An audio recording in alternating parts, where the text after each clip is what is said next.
मित्रों नमस्कार। Parameter of law के इस चैनल में मैं आपका मित्र रिटायर्ड जज अशोक शर्मा आज बहुत ही महत्वपूर्ण एक वीडियो बनाने जा रहा हूं जो मंडल केस के नाम से जाना जाता है। ये 1992 का मामला है जो सुप्रीम कोर्ट के 9 जजेस के द्वारा 6-3 के रेशियो में डिसाइड किया गया। वीडियो महत्वपूर्ण है, शुरू से अंत तक देखें। ये ऑल कॉम्पिटिटिव एग्जाम अर्थात सभी जो भी प्रतियोगी परीक्षा उन सबके विद्यार्थियों के लिए बहुत महत्वपूर्ण है और इस मामले को आपको जानना चाहिए। इसके महत्वपूर्ण तथ्य क्या थे, क्या हिस्ट्री थी तथा क्या इसमें लॉ लेट डाउन हुआ है, सारी बातें इस वीडियो में बताऊंगा। शुरू से अंत तक वीडियो अवश्य देखें, बीच में एस्केप न करें। अब मैं मुख्य बिंदु पर आता हूं। मंडल केस को Indira Sawhney versus union of India के नाम से भी जाना जाता है।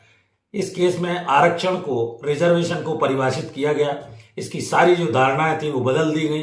रिजर्वेशन कैसे लागू होगा ये सारी गाइडलाइन दी गई। मंडल केस भी कहा जाता है इसे। रिजर्वेशन पॉलिसी के लिए ये बहुत महत्वपूर्ण केस लॉ है। तो इसके अंदर 1 जनवरी 1979 को तत्कालीन प्रधानमंत्री मोरारजी देसाई थे और इन्होंने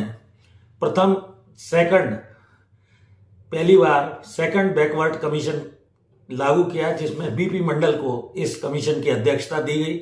सारा उन्होंने एग्जामिन किया और ये कहा कि सोशली और जो इकोनॉमिकली बैकवर्ड क्लासेस हैं उनकी बेहतरी के लिए 27% या 27% रिजर्वेशन का दिया जाना आवश्यक है गवर्नमेंट जॉब्स में।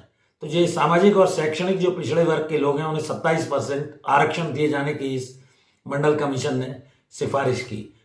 इसकी 3743 कास्ट की रिपोर्ट जो आई उसमें दिसंबर 1980 में इसमें 27% गवर्नमेंट जॉब्स में रिजर्वेशन देना कहा गया। इसके बाद 89 तक कांग्रेस की, फिर इंदिरा गांधी गवर्नमेंट आने के बाद इसको 89 तक इम्प्लीमेंट ही नहीं किया गया, लागू नहीं किया गया, खटाई में पड़ गया है।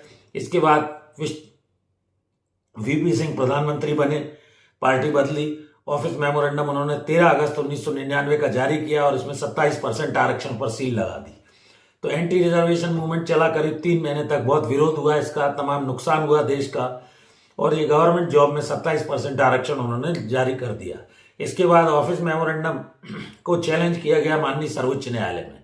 5 जजेस की बेंच ने इसमें 1 अक्टूबर 99 को स्टे लगा दिया। इसके बाद 25 सितंबर 99 को नरसिंह राव की गवर्नमेंट आई, जिसने SC/ST को 27% और जनरल जो ओबीसी थे हायर कास्ट के उन्हें 10% रिजर्वेशन दिया गया।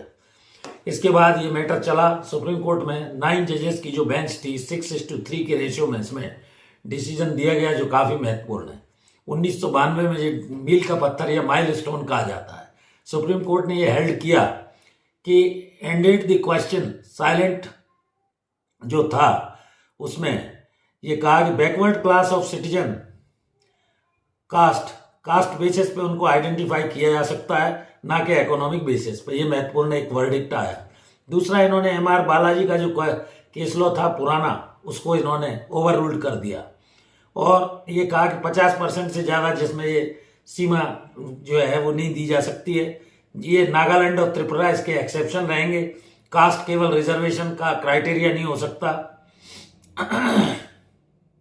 MR बालाजी का जो जजमेंट था बैकवर्ड क्लास ऑफ सिटीजन का, article 16 under 16(4) can be identified on the caste basis and only on the economic basis. Can be identified on the caste basis and not only on the economic basis.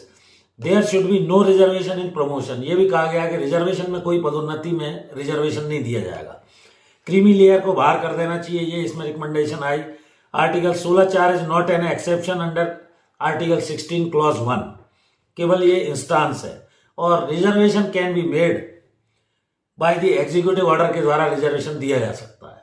इसके बाद dispute केवल जब भी कभी उठाया जाएगा वो सुप्रीम कोर्ट में ही उठाया जाएगा। आर्टिकल 16(4) और 15(4) जैसा सिमिलर नहीं है। ये कहते हुए कुछ इंपॉर्टेंट फाइंडिंग्स इसमें मंडल केस कमीशन जो 1992 का मंडल केस है इसमें दी गई। तो ये वीडियो मित्रों कैसा लगा, जिसमें सेकंड बैकवर्ड कमीशन की अध्यक्षता बीपी मंडल चेयरमैनशिप में की गई थी। कुछ इंपॉर्टेंट वर्डिक्ट आए और ये एक माइलस्टोन के रूप में Mandal case Indira Sawhney versus union of India जो 9 जजेस की बेंच 6:3 में दिया गया है वो आज तक लागू है। तो इसको वीडियो को अच्छा लगे लाइक करें, शेयर करें, अपने मित्रों दोस्तों को भेजें। चैनल से जुड़े रहिए, आपका भरपूर स्नेह मिल रहा है। लगभग 37,300 मेरे सब्सक्राइबर हो चुके हैं। एक और अनुरोध, मेरी धर्मपत्नी श्रीमती अर्चना शर्मा का भी यूट्यूब पर एक चैनल अर्चनाज आरटीएफ के नाम से है, कृपया उस चैनल को भी सब्सक्राइब करें, उसके वीडियोस देखिए, लाइक कीजिए। वो फैशन डिजाइनर, इंटीरियर डेकोरेटर है और वो आर्ट क्राफ्ट से लेकर DIY वगैरह के वीडियो, सिलाई कढ़ाई बुनाई ड्राइंग पेंटिंग सब बनाती है। वो विशेषकर महिलाओं के लिए अत्यंत उपयोगी है, बच्चों के लिए उपयोगी है। तो जुड़े रहिए चैनल से। इस वीडियो में यहीं तक, कल फिर मिलते हैं नए वीडियो के साथ। नमस्कार।